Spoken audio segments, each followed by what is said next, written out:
5 mouvements à maîtriser si vous voulez dynamiser vos vidéos en drone. Salut à toutes et à tous, c'est Ewen de Grain, je suis très heureux de vous retrouver pour cette nouvelle vidéo. Pour rappel, notre mission chez Grain, c'est de vous aider à créer des vidéos au rendu professionnel, même si vous partez de zéro, et pour ceux qui le souhaitent, faire de la vidéo leur métier. Juste avant d'aborder le sujet du jour, si vous voulez aller plus loin dans votre apprentissage de la vidéo, on vous a préparé une formation totalement gratuite d'1 heure dans laquelle on vous donne nos meilleurs conseils pour créer des vidéos au rendu professionnel, ainsi que les 6 étapes qui vont vous permettre de vivre de la vidéo le plus rapidement possible. Si ça vous intéresse, le lien est en description juste en dessous. Aujourd'hui, on va voir les 5 mouvements que j'adore faire quand je fais des prises de vue en drone. Si vous maîtrisez ces techniques, vous allez pouvoir varier vos prises de vue et bien dynamiser vos montages, que ça soit pour votre Instagram ou pour une prestation client. Toutes les illustrations de cette vidéo, elles ont été filmées soit au Mavic Pro, soit au R2S, mais gardez en tête que ça va fonctionner qu'importe le drone que vous avez. C'est pour ça que moi j'essaie de filmer au maximum en manuel pour ne pas être perdu si jamais je dois changer d'équipement. Juste avant de commencer, un premier conseil, n'hésitez pas à bien vous entraîner à faire les différents mouvements qu'on va voir, ça vous permettra d'arriver serein le jour J pendant une prestation. On commence par le premier mouvement qui s'appelle le reveal. C'est un mouvement où on va dévoiler progressivement le sujet et pour le faire c'est assez simple. On part avec la caméra du drone qui pointe vers le bas et en avançant ou en reculant, on remonte progressivement cette caméra pour dévoiler notre sujet. En plus, cet effet est bien pratique parce qu'il fonctionne dans plein de cas de figure différents. Si vous êtes en hauteur, vous allez pouvoir mettre votre sujet à l'échelle dans le paysage. Et si vous le faites près du sol, vous allez avoir un effet de vitesse en premier temps avec la caméra pointée vers le bas. Et quand vous allez monter, votre sujet, il va d'une part bien se détacher du fond et d'autre part, vous allez lui amener du volume avec une potentielle contre-plongée. Pour la vitesse, moi j'ai tendance quand même à faire ce mouvement assez lentement, quitte à l'accélérer un petit peu en post-production avec un remappage temporel, mais je préfère le faire lentement pour être sûr d'avoir le mouvement le plus fluide possible sans à-coups. Deuxième mouvement de cette vidéo, c'est pas vraiment un mouvement mais c'est plutôt un conseil, c'est vraiment d'utiliser l'environnement à son avantage. En fait, avec ce plan, l'idée c'est de faire sortir ou entrer un élément du décor dans votre champ en passant proche de lui. L'avantage avec un drone, c'est leur taille et leur maniabilité, donc on peut vraiment s'approcher pour bien mettre en valeur la structure ou le bâtiment. Pour le réaliser, c'est assez simple. On prend l'élément qu'on veut faire rentrer ou sortir et on va soit avancer vers lui pour le faire sortir, soit partir de devant et reculer pour le faire entrer dans le champ comme on peut le voir ici.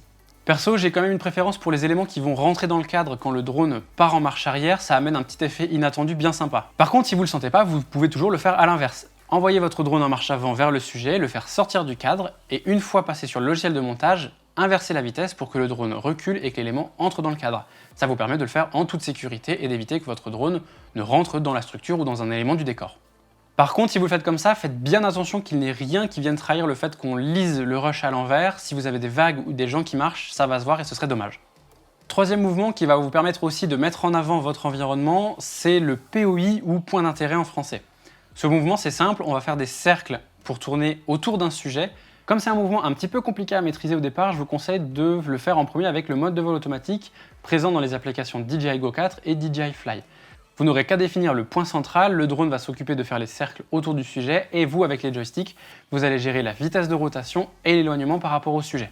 Vous pouvez aussi faire ce mouvement directement au-dessus du sujet, mais dans ce cas-là, je vous conseille d'enchaîner 2 ou 3 plans différents avec ce même mouvement pour apporter du dynamisme. Quatrième mouvement, le mouvement de parallaxe, c'est un autre effet qui est assez simple à faire et qui est idéal pour avoir un mouvement latéral. Ça crée un mouvement intéressant, on a aussi cette notion de profondeur et ça peut pas mal fonctionner pour suivre un sujet sur une route aussi par exemple.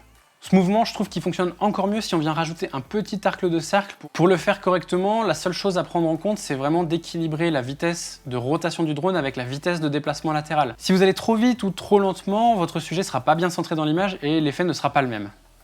Là, on peut le voir sur les images, le mouvement est bien fluide, le sujet reste bien centré.